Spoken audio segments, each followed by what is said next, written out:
The End of Z arc of Dragon Ball Z is about to be retold in Dragonballsuper, with the story having become so close to the end of Z's timeline placement that the events that took place from the final episodes of Dragon Ball Z 289 to 291 will almost certainly need to become their own story arc in Dragonballsuper, due to all the changes that Dragonballsuper has created since its inception. So when Dragonballsuper reaches this point in the timeline, what will it do differently from the End of Z version of this arc? Well, for starters, it's almost a dead cert that we'll get to see fun shenanigans between Beerus and Whis at the tournament grounds, enjoying all the tournament food at the stalls, to which their love of food has essentially become their most identifiable trait at this point. Obviously, we saw some of this between Goku and Pan in Dragon Ball Z enjoying the fair together, but dispersing these heartfelt, wholesome interactions between scenes of characters being silly is absolutely Super's way of telling stories, and I'm totally fine with that. The arc should be fun and light-hearted, so I'm absolutely down for more slice-of-life moments along the way. Seeing more interaction between the World Tournament announcer and Goku asking where they've been all these years, and seeing that Goku is now alive again since the last time that they spoke, and finding out that Goku has now access to god powers and meeting Beerus and Whis, would be absolutely hilarious. Just like a throwback to the previous tournament, where he found out Goku was dead and had a halo. Every time he meets Goku, Goku's stories just become more and more ludicrous, but the announcer has no reason to doubt him after all they've been through. The bonus of Super turning these 3 episodes of Dragon Ball Z into an entire arc means that we could get more character interactions than we witnessed in the original Z version of the story. And considering this arc was meant to be Toriyama's send-off for these beloved characters, it's an opportunity worth padding out with character interactions that we don't often get to see together. Goku and Android 17 meeting up again is something we really need to see. During and after the Tournament of Power, Android 17 had formed a bond with Goku that even Android 18 had commented on. Perhaps bond is a strong word, but the similarities between the two characters were being pointed out to them. And seeing Android 17 have such a prominent role in the Tournament of Power was a blessing to so many of us fans that I personally can't wait to see more of going forward. This could also include more interactions between 17 and 18 and Krillin altogether. It would also serve as a great opportunity to meet Android 17's family that he briefly spoke of back when he was recruited for the tournament. So of course the benefit of turning these 3 episodes into an actual arc means that you can have Goku and Uub meet in the finals of the tournament rather than in the first round. If they do this, you can have more fights showcasing Uub, which gives more time for people to become more invested in his character. This means you can also repeat a few tropes from Dragon Ball in which Kid Goku was unaware of his own power in comparison to the other fighters that surrounded him, but you give these moments to Uub. Then you can have Goku looking at him in a way that has him see himself in Uub. And if this is done, then it's an absolute must that you have Roshi watch Goku and Uub from the stands. Considering that Roshi is now technically the closest thing to a father figure that Goku has currently on Earth, this would create such an incredible moment for Dragon Ball fans that were invested in the story from the very beginning. Seeing a master's student become a master of a new student. Now, Uub is not technically Goku's first student. We know this. Goku has trained Gohan in the past, he's also taught the boys the fusion dance, etc. In many ways, Goku has been teaching for a while. When you also consider him briefly teaching Caulifla and Kale during the Tournament of Power as well. However, this would be the first time that Goku would have actually been training somebody beyond the reason of just trying to protect the Earth or to further his own training. This would be Goku training Uub because Uub wants and needs a teacher rather than just rush training to defeat the oncoming threat. It could also be because Uub needs Goku as a teacher because nobody else understands his techniques or his powers, which is a very different type of teacher-student relationship than Goku has had in the past. Of course Goku looks forward to the fact that when they're finished training, Uub can have an incredible fight with him, but there is more to it than that. To have Uub showcase moments of God Ki throughout the arc would explain why the other fighters don't sense him before the tournament. We've already had this retconned in the manga, and the fact that Kid Buu had been retconned to have God Ki himself. Obviously we saw Uub show it in the Moro arc, so it's fair to expect they probably will head in this direction when they cover it. Recreating some of the fights from the series' history in the tournament matches would be an amazing nostalgia trip, but nostalgia performed in the correct way. Goten vs Trunks showcasing many throwbacks to their bout in the Junior Division finals would be so much fun. If it also showcases how far they've come, perhaps Goten could win this time around, when Trunks attempts to finish the match using the same trick that he did when they were kids. That could be a great little moment just to show Goten progressing, and it also showcases Trunks' cheeky side, which could also lead into Piccolo and 17 potentially having a rematch,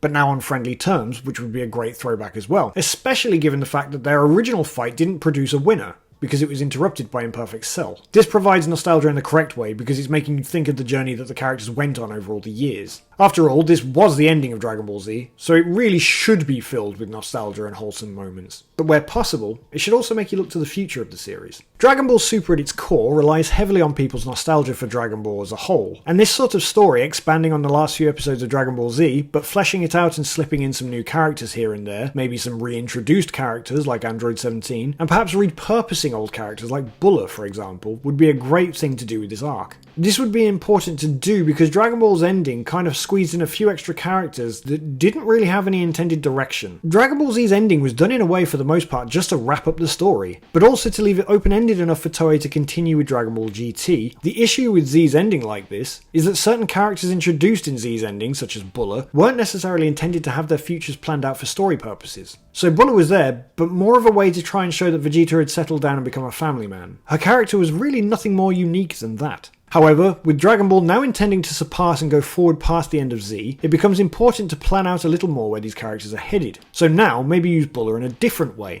I don't want an unexplained difference, like Buller suddenly being in the tournament and fighting Pan, but perhaps watching Pan fight is what inspires Buller to ask Vegeta to train her, because she wants to fight like Pan does. This could make Vegeta incredibly and unexpectedly proud, and once again create a magically wholesome moment between him and Buller, whilst also furthering the plot for the upcoming series of Dragon Ball. This would be one of the best things you could do with the arc. I mean, imagine the next season of Dragon Ball with Vegeta trying to train Buller from the beginning. So she's a bit clumsy, she can't even throw a punch properly, but Vegeta's trying to teach her all these advanced techniques throughout the series. She'd have the drive of a Saiyan, but with a mum's smarts and attitude, meaning she'd also be occasionally backchatting her dad. This pride that Vegeta would have in Buller would be totally plausible based on the fact we've already seen that Vegeta wanted her to have a Saiyan name at birth. Something he clearly didn't care about when Trunks was born, but he was a completely different character back then. But being an unexpected request to fight like a dad would mean a lot to the Prince of Saiyans. This would also be a good way to give something for Vegeta to do if Goku's going to spend the next couple of arcs training Uub and perhaps Pan.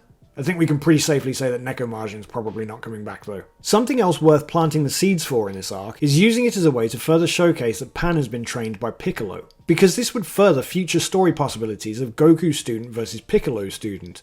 And if Vegeta begins to train Buller, well then you can have Vegeta's student as well. Based on their teachers, they can be shown to use different transformations. Pan maybe doesn't use Super Saiyan, but may go the route of ultimate potential unlocks, etc. Buller may turn into the Super Saiyan and work her way through the forms in years to come, with Uub focusing more on the God Key techniques, Ultra Instinct, etc. This arc holds a basis for so many possibilities because it's a jumping off point. From nostalgic fights to planting seeds for further stories in the future. From wholesome moments to hilarious comedy. So that all sounds great, but when are we likely to see that? The story has become tantalizingly close to the end of Z in terms of timeline placement, and with Dragon Ball Super's anime unlikely to return in the next couple of months, the first time we're likely to see anything post-superhero in the timeline is going to be in the manga, likely around October or November at the manga's current pace. The manga as of July, chapter 95, is about to introduce Orange Piccolo in his fight with Gamma 2. This means that chapter 96 is probably when we're likely to see Cell Max introduced, which would be in August, and Chapter 97 will likely host the fight with Gohan, which would likely be in September. And so the end of the movie, and potential glimpse into the next stage of the story would likely be in Chapter 98 in October, which means that there's every chance that November and December's chapters could be pretty slice of lifey. Given that the manga is so close to its 100th chapter in December, there's every possibility that the next arc won't actually start until January with Chapter 101. Who honestly knows what Shueisha's development plans are at this point?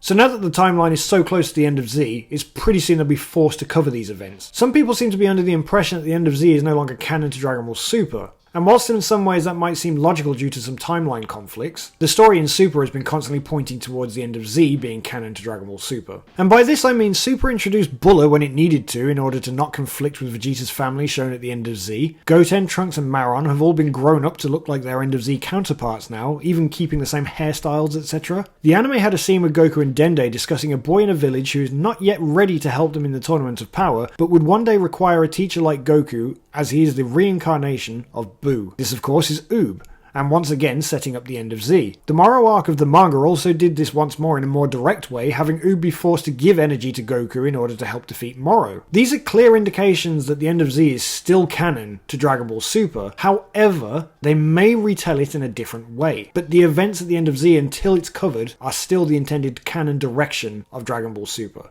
Having said this, the fact that Bulma has aged by the end of Z, the fact that Goku hasn't seen them in 5 years, the fact that they've got a great deal of difference in power now due to the transformation they've acquired, the new characters that have been introduced and the old characters that have been revived or reintroduced and become staples of the series, and just the general fact that we, the audience, know what these characters have been doing for the last few years, we'd find it hard to go back and watch episodes 289 to 291 of Dragon Ball Z without feeling a little bit weird knowing of all of the events that transpired before it. Despite all of the continuity errors and mistakes here, it's still canon to Super at this point.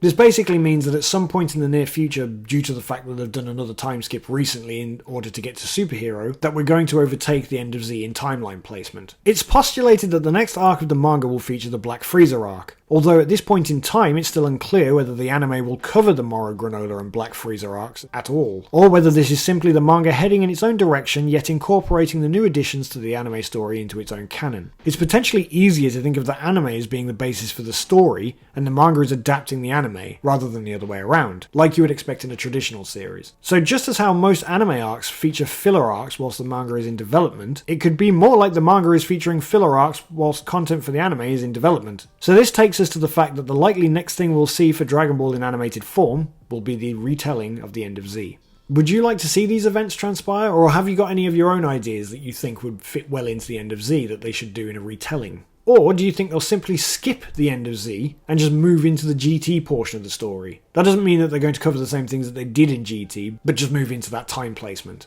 Well, let me know in the comment section down below. This period of Dragon Ball absolutely fascinates me because things could just massively change going forward, from characters involved and stories explored. But if you enjoyed the video, please remember to leave a like on the video as it really does help the channel out, and please maybe consider subscribing for more Dragon Ball content like this in future. I've also started doing live Dragon Ball Pictionary live streams on the channel, so if you fancy a little bit of fun some of the times, feel free to stop by, it's a good laugh. But until we meet again, bye!